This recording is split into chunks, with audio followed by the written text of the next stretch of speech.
قال تعالى فلا عدوان. Selamat datang pemirsa, Anda kembali bersama Menyingkap Fakta. Kali ini, kami akan membongkar sisi tersembunyi dari sebuah peristiwa yang terjadi di jalur minyak Arab Saudi. Dalam beberapa pekan terakhir, sejumlah tanker yang membawa minyak dari Yanbu mendadak sulit terlihat melalui sistem pelacakan kapal. Kapalnya tidak tenggelam, pelabuhannya tetap beroperasi, tetapi jejak perjalanannya seolah menghilang. Mengapa kapal yang membawa minyak bernilai jutaan dolar justru sengaja membuat posisinya semakin sulit diketahui? Dan apa hubungannya dengan ancaman Houthi serta gangguan di Selat Hormuz? Jawabannya memperlihatkan bagaimana perang di Timur Tengah mulai mengubah cara minyak Saudi dikirim ke dunia. Namun sebelum kita masuk lebih dalam, jangan lupa tekan tombol like dan subscribe. Dengan begitu, Anda tidak akan ketinggalan fakta-fakta tersembunyi yang akan kami ungkap berikutnya.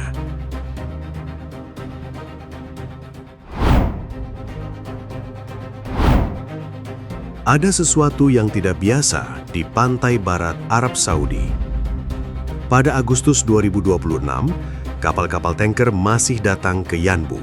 Minyak masih dimuat dan pelabuhan tetap bekerja.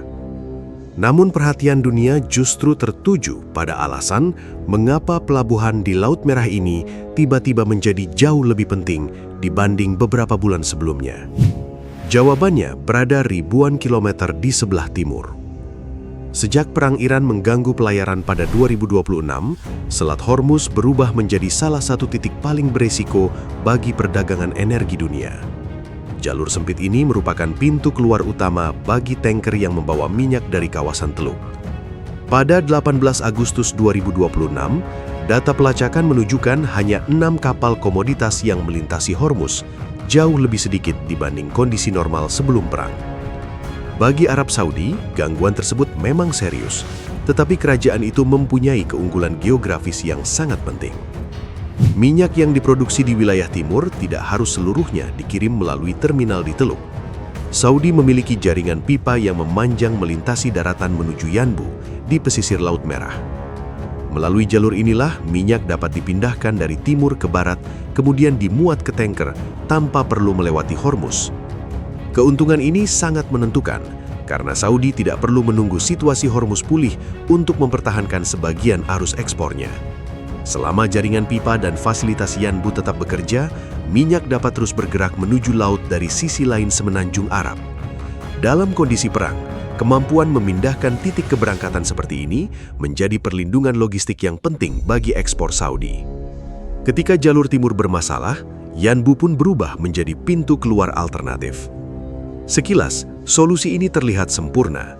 Tanker dapat mengambil minyak dari pantai barat Saudi lalu berlayar menuju pembeli di Asia tanpa mendekati Hormuz.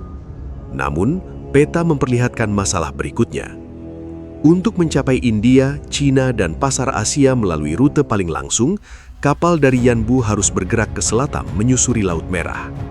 Di ujung jalur tersebut terdapat Bab el-Mandeb, selat sempit yang berada di dekat Yaman. Posisi inilah yang kemudian mengubah perhitungan. Bab el-Mandeb bukan sekedar jalur laut biasa. Selat tersebut merupakan salah satu penghubung utama antara Laut Merah dan Samudra Hindia. Kapal yang melewatinya dapat meneruskan perjalanan menuju Asia tanpa harus mengitari benua Afrika. Karena itu, setiap gangguan di kawasan tersebut dapat langsung mempengaruhi waktu perjalanan, biaya pengiriman, dan keamanan kapal. Lalu datang tanggal 20 Juli 2026. Pada hari itu, Houthi di Yaman mengumumkan embargo maritim terhadap Arab Saudi. Mereka memperingatkan bahwa kapal yang berhubungan dengan pelabuhan Saudi dapat menjadi sasaran. Bagi operator tanker, ancaman ini mengubah semuanya. Yanbu memang menawarkan jalan untuk menghindari Hormuz, tetapi kapal yang keluar dari sana kini menghadapi resiko ketika bergerak ke selatan menuju Bab el-Mandeb. Saudi seolah mempunyai dua pintu menuju dunia, tetapi keduanya berada di dekat kawasan konflik. Jadi, jika Anda menjadi operator kapal yang membawa minyak bernilai jutaan dolar, apakah Anda akan tetap memilih jalur tercepat meski harus mendekati wilayah berbahaya? Pertanyaan itu segera mendapat jawaban di laut. Hanya sehari setelah ancaman Houthi diumumkan, beberapa tanker menuju Asia melakukan manuver yang tidak biasa. Dan keputusan mereka menjadi tanda pertama bahwa jalur minyak Saudi mulai berubah. Pada 21 Juli 2026, hanya sehari setelah Houthi mengumumkan embargo maritim terhadap Saudi, dampaknya langsung terlihat di Laut Merah. Dua tanker yang baru saja memuat minyak Saudi di Yanbu dan sedang menuju Asia tiba-tiba berbalik arah. Kapal-kapal itu seharusnya bergerak ke selatan menuju Bab el-Mandeb, lalu masuk ke Samudra Hindia. Namun data pelayaran menunjukkan keduanya justru mengarahkan haluan kembali ke utara menuju terusan Suez. Salah satu tanker membawa minyak untuk Cina, sementara yang lain menuju India. Perubahan arah ini penting karena menjadi tanda pertama bahwa ancaman Houthi mulai mengubah keputusan pelayaran secara nyata. Kapal tidak menunggu serangan terjadi. Operator memilih menjauh lebih dulu dari jalur yang dianggap berisiko. Pada 22 Juli 2026, situasinya semakin serius. 5 tanker tercatat mengubah arah di Laut Merah. 2 diantaranya memberi sinyal bahwa terusan Suez menjadi tujuan baru.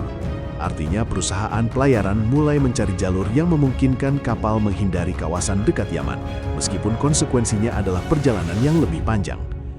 Pasar minyak juga mulai merespons. Pada 21 Juli 2026, harga minyak Brent naik sekitar 2% dan ditutup di atas $91 per barel. Kenaikan itu mencerminkan kekhawatiran bahwa gangguan pelayaran tidak lagi hanya terjadi di Hormuz, tetapi mulai merembet ke jalur Laut Merah.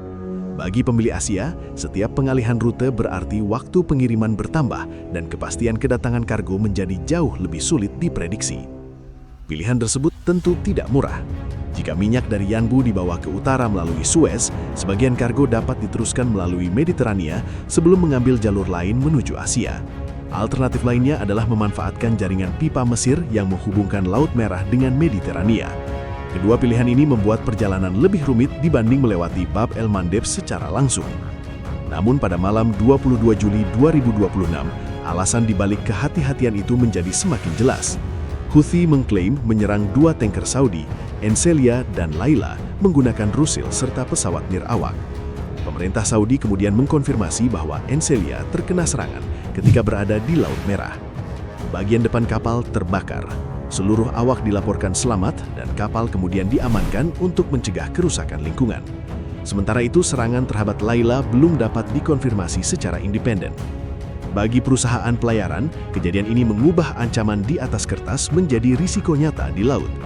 Pada 23 Juli 2026, biaya asuransi risiko perang untuk pelayaran di bagian selatan Laut Merah juga melonjak. Tarif indikatif yang sebelumnya berada di sekitar 0,3% dari nilai kapal naik menjadi lebih dari 1% untuk sejumlah perjalanan. Pada rute tertentu yang dianggap lebih berbahaya, biayanya bahkan dapat mencapai 3%. Kenaikan kecil dalam persentase berarti tambahan biaya ratusan ribu dolar untuk satu perjalanan kapal.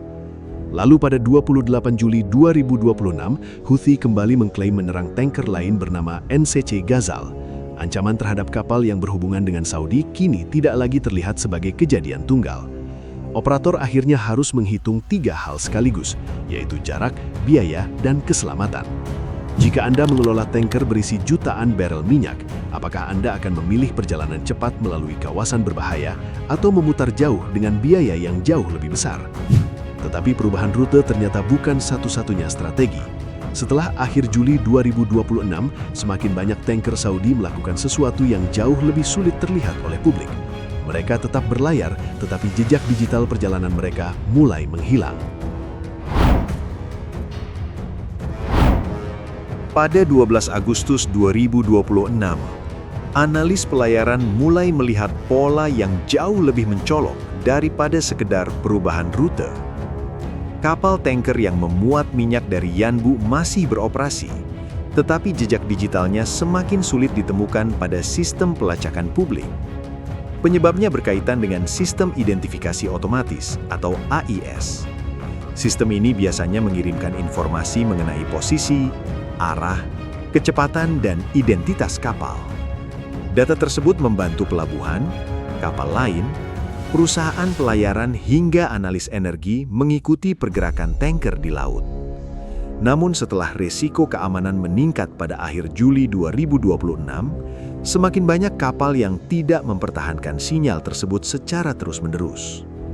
Kapalnya tetap bergerak. Yang menghilang hanyalah jejak posisinya dari layar publik selama periode tertentu. Pada 12 Agustus 2026, Vortexa mengatakan seluruh pemuatan minyak dari Yanbu pada pekan sebelumnya dilakukan dalam kondisi gelap. Artinya, kapal yang terlibat tidak terus menyiarkan sinyal AIS ketika berada di sekitar pelabuhan atau selama bagian tertentu dari perjalanannya.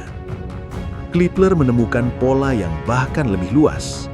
Sekitar 70% pemuatan minyak dari pantai barat Saudi selama beberapa pekan sebelumnya berlangsung tanpa pelacakan terus-menerus. Seluruh kargo yang dimuat dari Yanbu sejak 23 Juli 2026 juga disebut melibatkan kapal yang tidak mempertahankan sinyal AIS secara penuh. Skalanya menunjukkan bahwa ini bukan tindakan satu atau dua kapal. Ini sudah menjadi perubahan nyata dalam cara sebagian minyak Saudi bergerak melalui Laut Merah.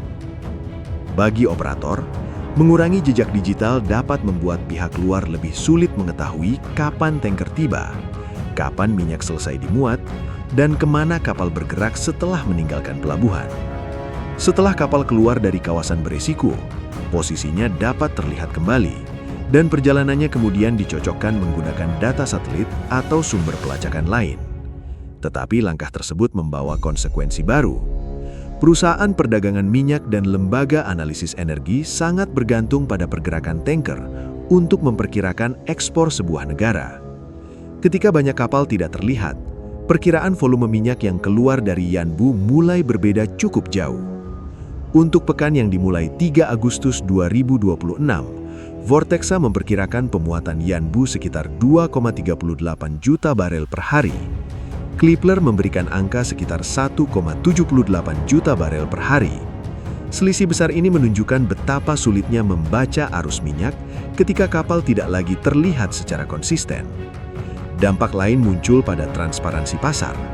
Ketika data kapal terputus, pedagang tidak bisa segera memastikan apakah suatu kargo benar-benar sudah berangkat, masih menunggu di pelabuhan, atau dialihkan ke rute lain. Informasi yang biasanya tersedia hampir secara langsung berubah menjadi perkiraan. Dalam pasar minyak yang sensitif terhadap pasokan, keterlambatan informasi semacam ini dapat mempengaruhi keputusan pembelian, pengiriman, dan penilaian risiko oleh perusahaan di banyak negara secara bersamaan.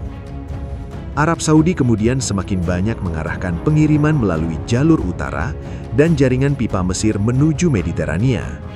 Pada Agustus 2026, pemuatan di CD Carrier meningkat tajam, dengan sebagian besar volumenya berasal dari minyak Saudi. Minyaknya tetap bergerak, tetapi jalurnya menjadi lebih panjang, mahal, dan sulit dipantau. Jadi menurut Anda, apakah mematikan jejak pelacakan publik merupakan langkah keamanan yang wajar, atau justru menciptakan masalah baru bagi pasar energi dunia? Karena di balik kapal yang seolah menghilang, ada persoalan yang jauh lebih besar. Ketika jalur minyak utama mulai terganggu dari dua arah sekaligus, pertanyaan berikutnya bukan lagi di mana kapalnya berada, tetapi seberapa lama Saudi dapat mempertahankan aliran ekspornya tanpa membuat biaya dan risikonya semakin besar. Pada akhirnya, kapal-kapal tanker Saudi yang mendadak sulit dilacak bukan benar-benar menghilang di tengah laut. Fenomena itu memperlihatkan bagaimana perang dapat mengubah cara minyak dikirim, rute dipilih, bahkan informasi pergerakan kapal disembunyikan dari pelacakan publik. Ketika Hormuz terganggu dan Laut Merah ikut beresiko, setiap perjalanan tanker berubah menjadi keputusan strategis yang mahal. Demikian rangkaian fakta yang berhasil kami singkap hari ini. Jangan lupa subscribe ke channel Menyingkap Fakta dan aktifkan lonceng notifikasi agar Anda tidak ketinggalan pengungkapan fakta-fakta penting lainnya. Menyingkap Fakta, mengungkap kebenaran di balik setiap peristiwa. Sampai jumpa pada fakta berikutnya.